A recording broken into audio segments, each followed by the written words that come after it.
Hello, my name is Jay. Today I'm going to be talking to you guys about the Schumann resonance and self-care. Um, this is my first video on this channel, and so this will probably be kind of brief, but I'm going to be talking about many topics on this channel, sharing creative expression. I will be also talking about obviously the Schumann, the solar flash. Um, I'll be talking about chakras, energies, and current points that we're in related to consciousness. Um, so today is the 26th of May, and it's currently raining out, which is kind of odd for where I'm at this time of year. Um, so that's got me feeling kind of low.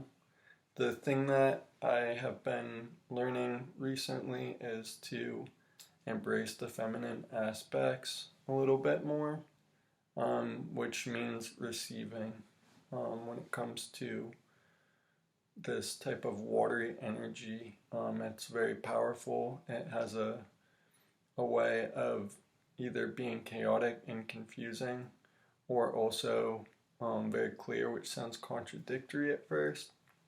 However, once you begin to work with the energy, you kind of can see, and I'm sure you guys are also feeling on some level, similar things. Another thing I've been noticing recently is that today and maybe for the past 3 days or so, my throat chakra has been kind of blocked up. I've been feeling a little sensitive as well, emotionally and energetically. I can go from being very charged up to being very lethargic. So self-care for the solar flash is this, in my opinion. You can go from a very low state to a high state to a low state, and anywhere in between, obviously. I would say number one thing that's important for anyone during these times is grounding.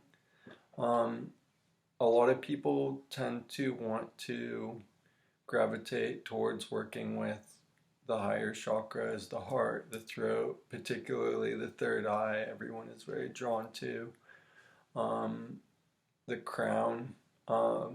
But one thing that I stick to during these times is back to the basics, which means that I meet myself where I can at the time, without expecting too much from myself, and being kind and gentle with myself, while also pushing myself at times.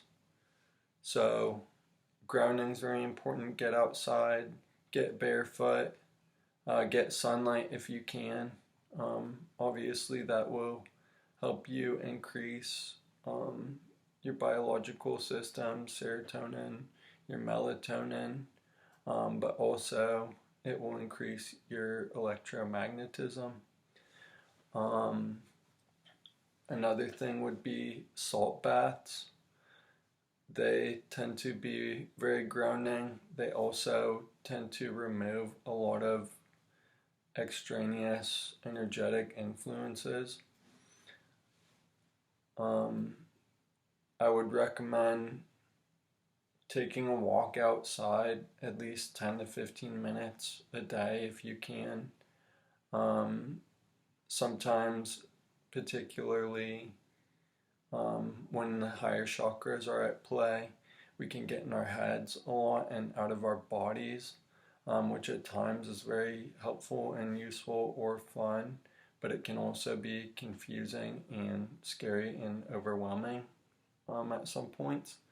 So just going for a walk is great for that, to kind of get you back into your body, it also tends to help me a lot creatively to get into nature and just breathe fresh air. If I'm in a bad mindset, that will usually quickly be fixed if I, throw a frisbee around with a friend or sit outside and meditate, whatnot. Um, the lower chakras are interesting.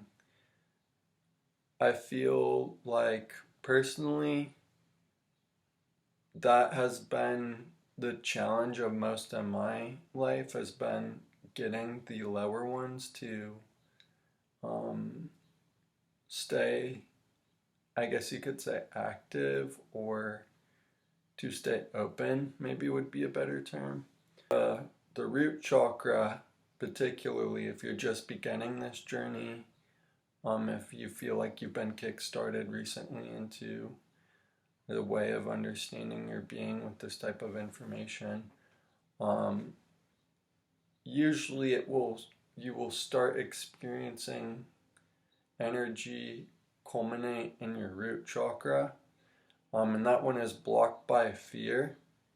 So when you start to clear it out, the first thing that's going to come up is a lot of fear, um, depending on where you're at with it. But for me, it was a lot of fear. So you have to kind of sit with it and breathe through it if you're experiencing that. The sacral or second chakra, it is imperative to kind of watch your cravings, whether that's sexual or food or addictions and whatnot. These types of problems can boil up and come to the surface. For me, in my journey, the sacral has created a lot of problems that when they are worked through, I can actually see the source of the problems were actually almost well-intentioned in a way, and that if I had not gone through those problems with it, I would not be on my purpose, which is a huge part of why I believe that people are starting to get access to this information and energy. The third chakra, your solar plexus, this one for me was really huge. It deals with your confidence and willpower, and its element is fire, so you could kind of see like the parallel. When I started working with this, it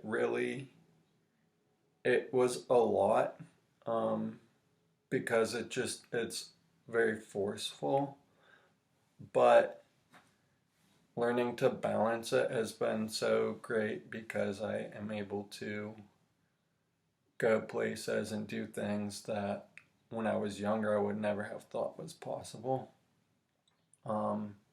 Case in point would be doing this video and releasing it to you guys. I used to be a very shy person. I would never do something like this.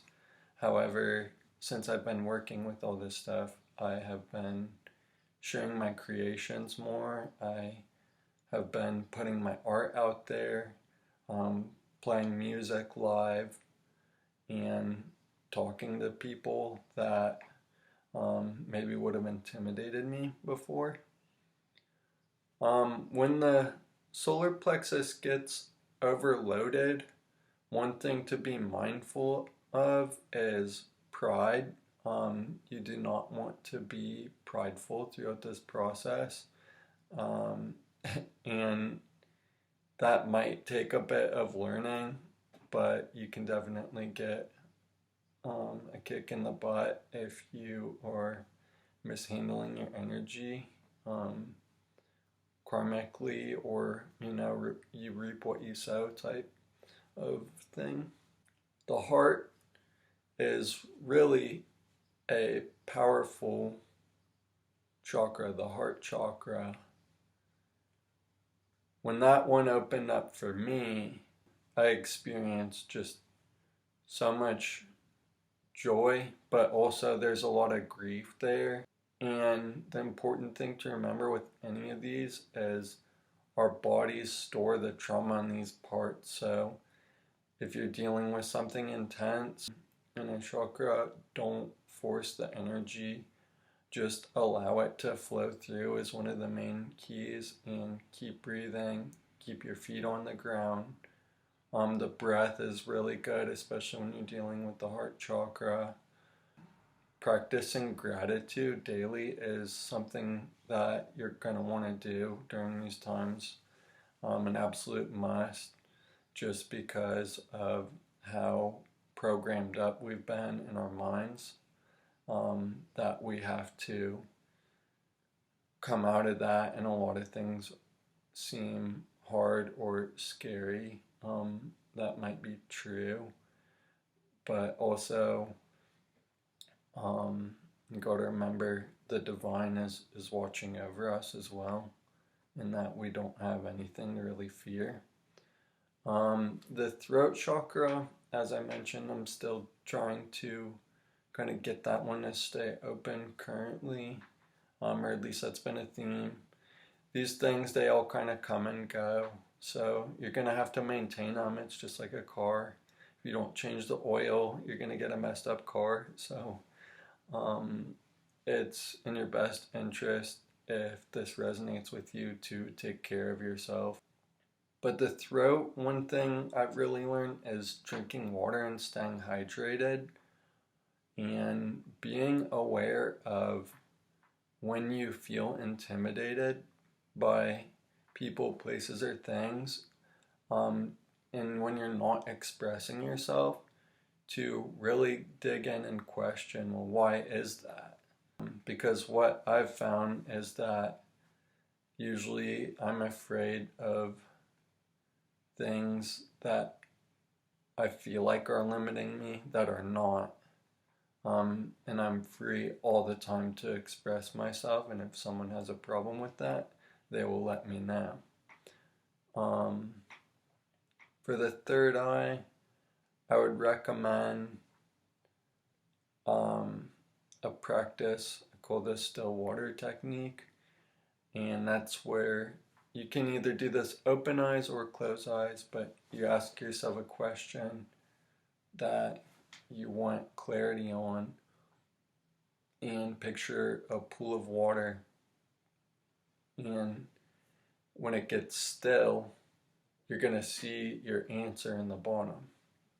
So practicing visualization is good to open it, and intuitive exercises.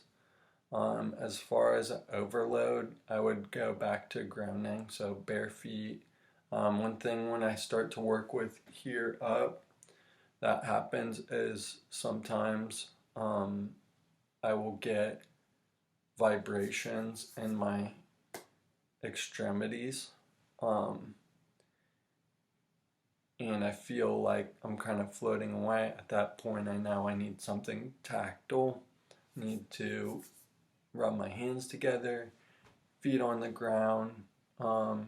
Certain crystals are really good. I'll do a whole nother video on certain crystals and just crystals overall in the future. Other than that, I would say make sure you're eating clean. If you're not eating clean, that's going to show up in your body, and you're going to feel it. You're going to be clogging up basically this intricate, essentially waterway through your body.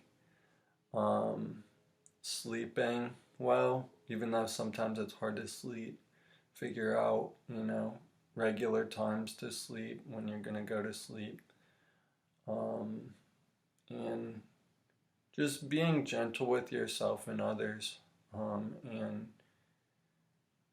things like choosing to disengage from arguments where it's not maybe necessary. Anyway, I hope you guys enjoyed this video, and I'll be back doing more in the future. Let me know what you think, what you would like to see, what improvements, and please don't forget to hit that subscribe button. Thank you.